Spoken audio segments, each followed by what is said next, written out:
Magandang araw po sa ating lahat at magandang araw po sa mga nanonood ng Be Inspired. At salamat sa Diyos po na ako po ay naanyayahan na magbahagi. At salamat din po kay Brother Vic and Sister Emma sa programa ng Be Inspired. Aking po may babahagi bago po ako CLSS. Ako po ay bago kinuha ng nanay ko po dito sa Italia, sa Rome. Ako po ay kami po ay produkto ng isang broken family. At nakarating po dito ako sa Italia, sa Roma, ng dala-dala po yung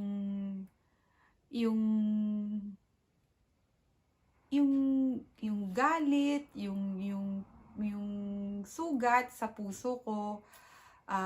Dahil nga po lumaki ng hiwalay ang mga magulang at hindi ko po naiintindihan ang paano magpatawad. Ang alam ko lang po, may galit sa puso ko at dahil sa akin pong kinalakihan. Kaya yung year 2003, CLSS po ako at doon ko po naintindihan ano nga ba yung pagpapatawad, ano nga ba yung tunay na pagmamahal. Dahil sa mga napagdaanan po sa pamilya ko at ang naging buhay ko din po dito sa Roma. Pero ang nagabay po talaga sa akin ay ang community. Dahil dumating po yung time na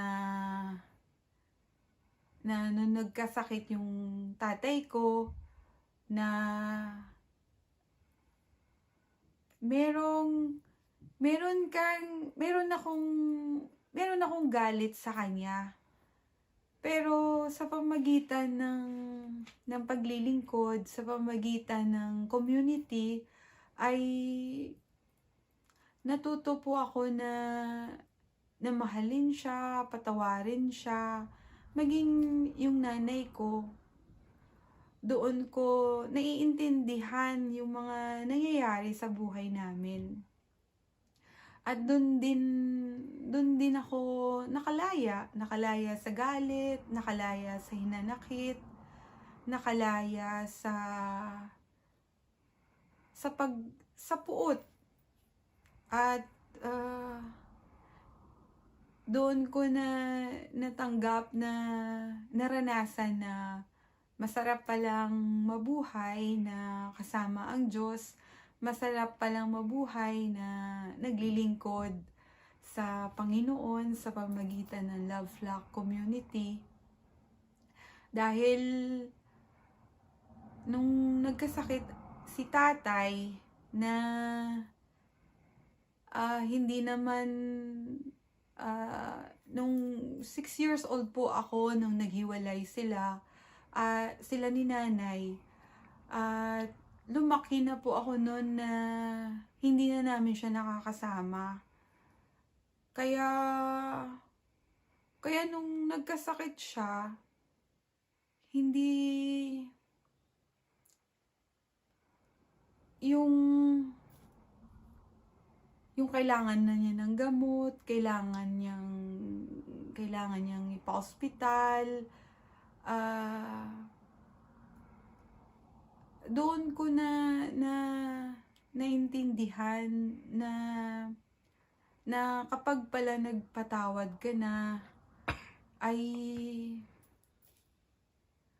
kaya mong ibigay yung buong pagmamahal sa magulang mo, sa tatay ko, na iba pala kapag naranasan mo na mahal ka ng Diyos. Naranasan mo na sa biyaya at grasya ng Diyos ay nakapagpatawad ka. Kasi wala nang kondisyon yung pagmamahal mo sa magulang mo. Lalo na sa tatay ko na nung nagkasakit siya ay kami magkakapatid nagtulong-tulong. Ako naramdaman ko sa sarili ko na yung pagmamahal pala ay nung napatawad ko siya, yung pagmamahal ko pala sa kanya na kung pwede mo lang pala dugtungan ang buhay niya para makasama ko pa siya, para may paramdam ko pa sa kanya na mahal ko siya kasi ang daming palang nasayang na panahon nung hindi ko pa nakilala ang Diyos, na naranasan yung pagpapatawad niya sa akin at napatawad ko rin yung sarili ko. Kaya pala ganun pala kasarap ang maramdaman ang tunay na pagpapatawad at ang tunay na pagmamahal na nararamdaman natin sa Panginoon at ibabahagi natin sa mahal natin sa buhay, sa kapwa natin. Yun yung naranasan ko na hanggang sa yun nga po nung nagkasakit si tatay at na-realize ko na bago siya namatay ay salamat sa Diyos na nakapagpatawad ako, na naayos yung relasyon namin, na kami magkakapatid, kaming mga anak niya, kaming pamilya namin, na natutunan namin siyang mahalin, natutunan namin siyang patawarin. Dahil buti na lang pala sa kabutihan ng Panginoon ay nakapagpatawad kami, na naramdaman namin ang pagmamahal niya ay bago si tatay, nung nagkasakit si tatay at bago si tatay namatay, ay hindi naging huli ang lahat, na naging maayos ang relasyon namin sa kanya, naging maayos yung relasyon ko sa kanya, na naiparamdam ko sa kanya na bilang isang anak, at naranasan ko ang pagmamahal ng isang ama, na kung hindi sa pamamagitan ng CLSS, na sa pamamagitan ng banal na Espiritu Santo, nung hindi mo maramdaman ang tunay na pagpapatawad, siguro hindi ko naranasan ang pagmamahal ng isang ama, at hindi ko rin naiparanas sa tatay ko ang pagmamahal ng isang anak. Kaya nagpapasalamat ako, nagpupuri sa Panginoon dahil sa biyayang ito, na dati man akong rebelde, dati man akong matigas ang ulo, dati man akong may galit sa magulang, pero sa pamamagitan ng pag-attend ko sa Catholic Life in the Spirit Seminar, ay doon bumuhos ang pagpapala ng Panginoon na ayusin ang puso ko para maramdaman ng magulang ko, maramdaman ng tatay ko ang ang pagmamahal na mula sa anak, at hindi naging huli ang lahat bago nung nagkasakit si tatay at nung namatay si tatay na na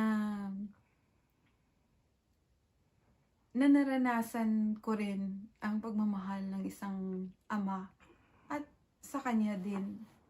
Kaya kaya yung hindi nasayang, yung may mga panahon man na hindi namin naramdaman ang pagmamahal na yon dahil sa hindi maayos ang relasyon namin. Pero sa paglilingkod sa Diyos, pero pag binigyan mo ng pagkakataon ang Diyos na pangunahan ka niya, pag binigyan mo ng pagkakataon na ahayaan mo na iparamdam ng Diyos yung gusto niya para sa'yo, na ayaw pala niya na maghihirap ang buhay natin, ang kalooban natin, ang puso natin dahil sa galit, dahil sa puot, dahil sa hinanakit, ay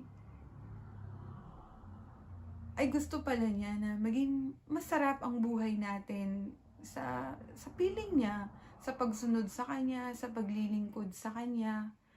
Kaya salamat sa Diyos na nandito ako hanggang ngayon, naglilingkod sa community, at ang mga naging kasama sa community na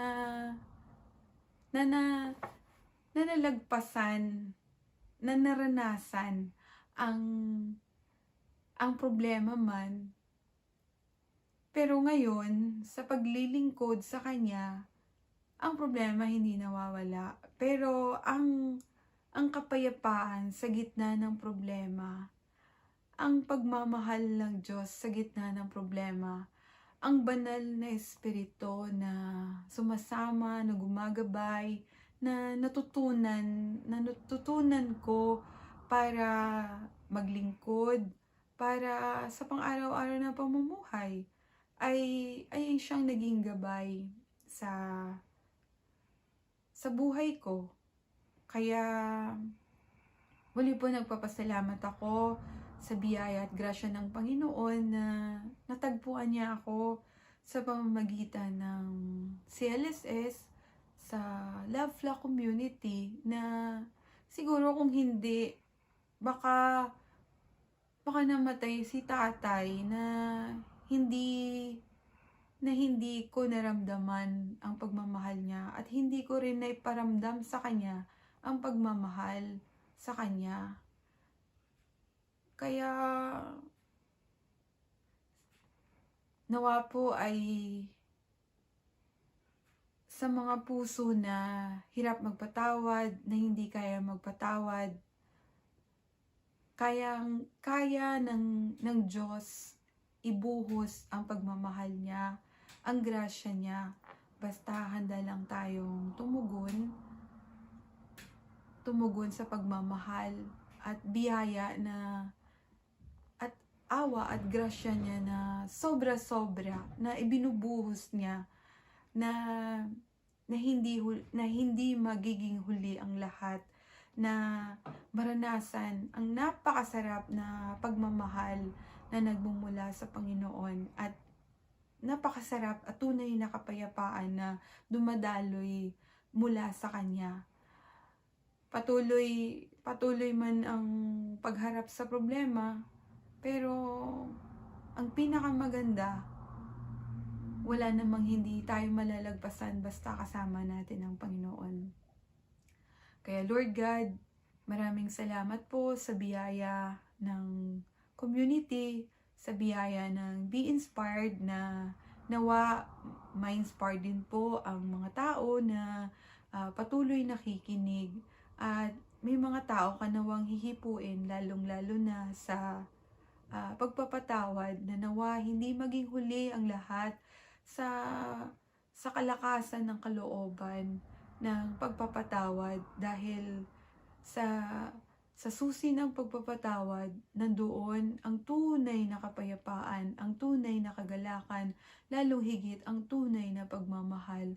Doon ibinubuhos mo po, Panginoon. Kaya basbasan mo po si Brother Vic, si Sister Emma sa kanila pong programa ng Be Inspired. In the name of the Father, the Son, the Holy Spirit. Amen.